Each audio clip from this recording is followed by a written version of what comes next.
have two papers here, dark transfer paper, tsaka light transfer paper. Ito yung dark transfer. Pag pinrint mo siya, dapat nababasa yung text. Hindi mo kinakailangan i-mirror image sa printer.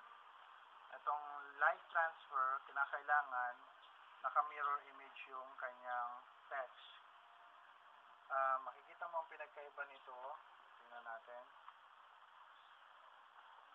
Itong sa dark transfer, pag pinrest mo siya, kasi i-peel off mo muna ito eh. Pinipeel off muna ang dulo nito, yan. Parang sticker. Bago mo i-press sa heat press. Samantalang itong light transfer, hindi mo siya ipipeel off. Kailangan itaob mo muna siya sa t-shirt. Pagkatapos mo siyang i-press, saka mo ngayon ipipeel off dito. So, ang una kong ipapakita is itong dark transfer. Remember, pag nag-print ka sa dark, make sure na yung text nababasa. Kasi ito, ipipeel off mo muna. And kapag kinat mo siya, yung part na hindi na printan, talagang sasama at sasama yan dun sa t-shirt. So, ang advice namin dyan, kapag ganito, mas maganda kung lagyan mo na lang ng background yung text mo. So, ngayon, tatanggalin ko muna to. Peel off. Ito na yung t-shirt. Nakikita ninyo na naka-ready na yung t-shirt. Okay. Nailagay na namin sa heat press. And, lalagay ko yung design dito. Ayan. Okay. Nagamit ako ng Teflon. Medyo madumi na yung Teflon namin, pero this only goes to show na tumatagal itong Teflon na to. Ang temperature nito, okay, lagay ko muna dito ha. Yan. Okay, ngayon, ang temperature nito, nakaset sa 180 degrees Celsius. 180 yan. Pero, kung tutusin, pwede rin, hindi masyado makita sa video, pero ano yan, kung tutusin, pwedeng naka 150. Sa ngayon, ang gagawin natin, 180. Kung sa palagay ninyo, mabilis masunog yung damit, sa 180, ibaba ninyo sa 150, safe pa rin yung temperature na yun para sa dark. Sa amin, ang ginagawa namin dito, sa light and dark transfer, parehas yung temperature. Kung 180, 180 lang. Kung 150, 150 lang. Pero sa 180, ang time ko dito, nakaset ito ng 30 seconds. Okay lang na lumampas ng konti, pero ito, 30 seconds ito. Nakaset ito sa 6 minutes. So, ang timing nito ay 0, 1, 2, 3, 4, 5, 6. So, pag nilagay mo sa gitna ng 0 and 1, ibig sabihin, around 30 seconds yan. Pag nasa gitna ng 1 and 2, around 1 minute and 30 seconds yan, and so on and so forth. Okay. So, ngayon, gagawin ko lang 30 seconds ito. Yan. Make sure na na-pre-press nyo na muna yung damit bago kayo maglagay ng ganito. Gagawin ko yung mamaya sa light transfer. So, yung pressure naman, ito, yung parang gripo, pag pinihit mo to papunta rito, towards the red light, pahigpit yan, humihigpit.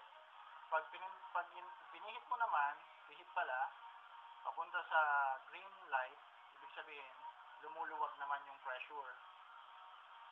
Sa temperature ulit, malalaman mo kung 180 degrees Celsius na siya, kung yung pula ay namatay na. Pag buhay pa itong pula na to, ibig sabihin, hindi pa niya nare-reach yung temperature.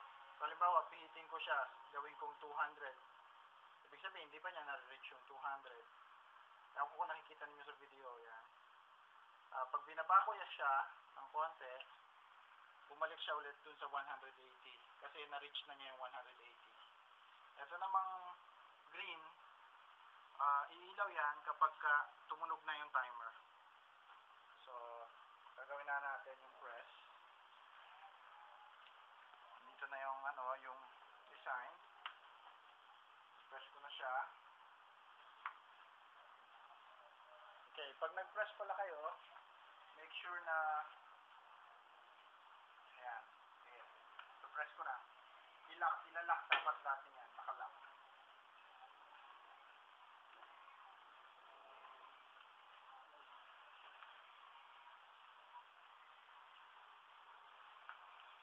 So, mga around 30 seconds yan.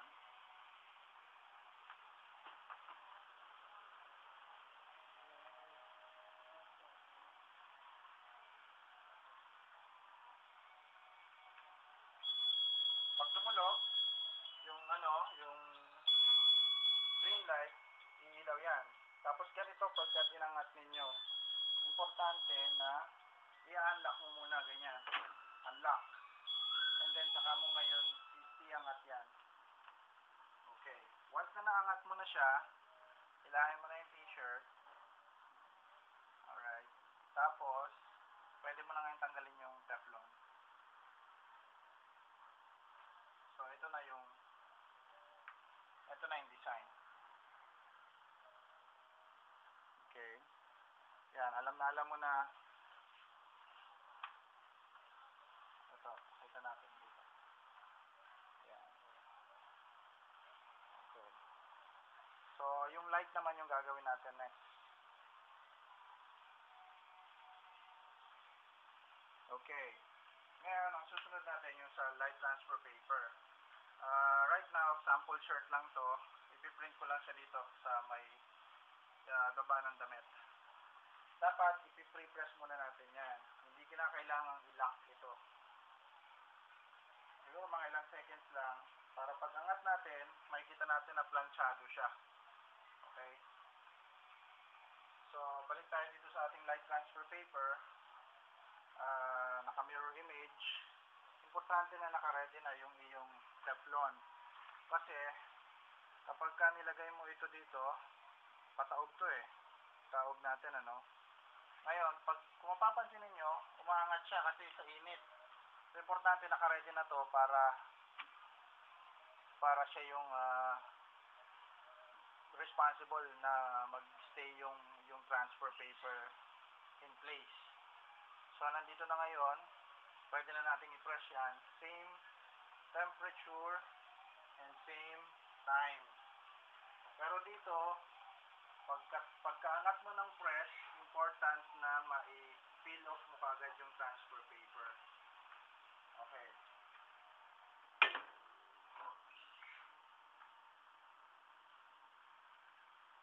So, around 30 seconds din yan.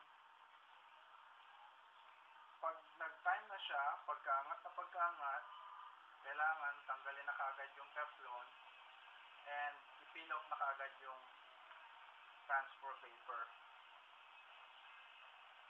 Meron mga transfer paper na pwedeng i-peel off kahit medyo patagalin mo pa or parang cold peel na sinasabi. So ito, iangat sila, unlock, tapos tanggal, okay, and then peel off na kagad. Yun. So, andito yung pinagpilopan, andito yung finish. Yan. So ngayon, nababasa nyo na, light transfer mirror image. So, ganyan ang sistema lang ng heat press natin.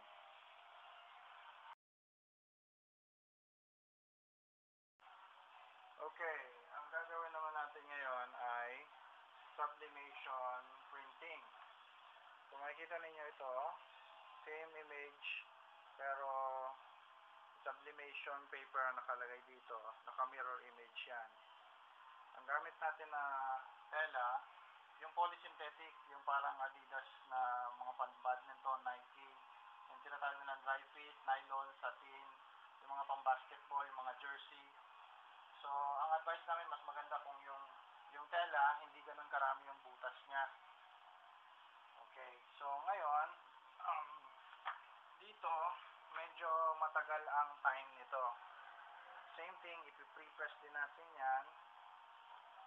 Pre-press ng ilang seconds. Okay. Yan, para alam natin na, na pantay. Okay. Tapos, yung time niya, kinakailangan dito ay at least mga 2 minutes. 2 minutes yan. Tapos, yung temperature niya dito, naglalaro siya ng 120 to 150. Kasi kung 2 minutes mo siyang ipipress, siguradong magbabrown yung damit o yung tela. Depende sa telang ginamit. Meron kaming mga polysynthetic shirts na ginamit dati. Kahit 2 minutes mong i-press tapos naka 150 degrees, kaya pa rin niya. Hindi nagbabrown or hindi nasusunog. So, dito ang gagamitin natin na temperature is 150 at 2 minutes.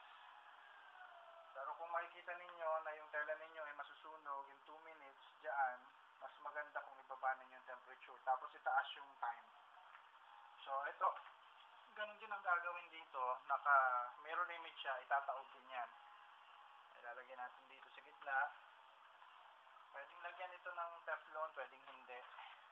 Ito naman may built-in na Teflon na sa taas eh. Pero ngayon, lalagyan natin na sa standard practice.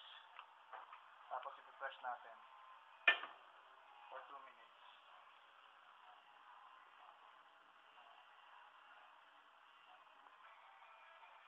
Right now, medyo nakaka 30 seconds na tayo. Hintayin lang natin ito na mag-time. Ang pinaka-importante kasi dito is huwag mo siyang hahayaan na sumagal yung time. So, hindi dapat ito iniiwanan.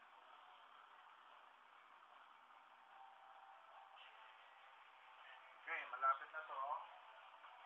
Hintay lang tayo.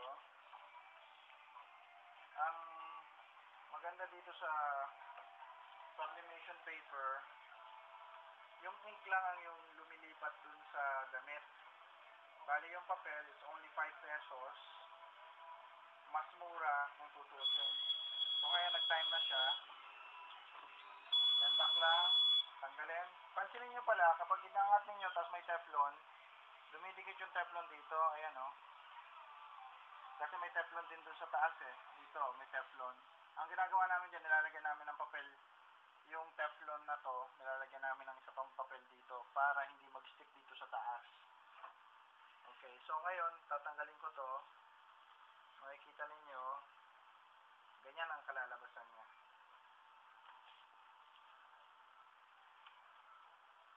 So, sublimation paper.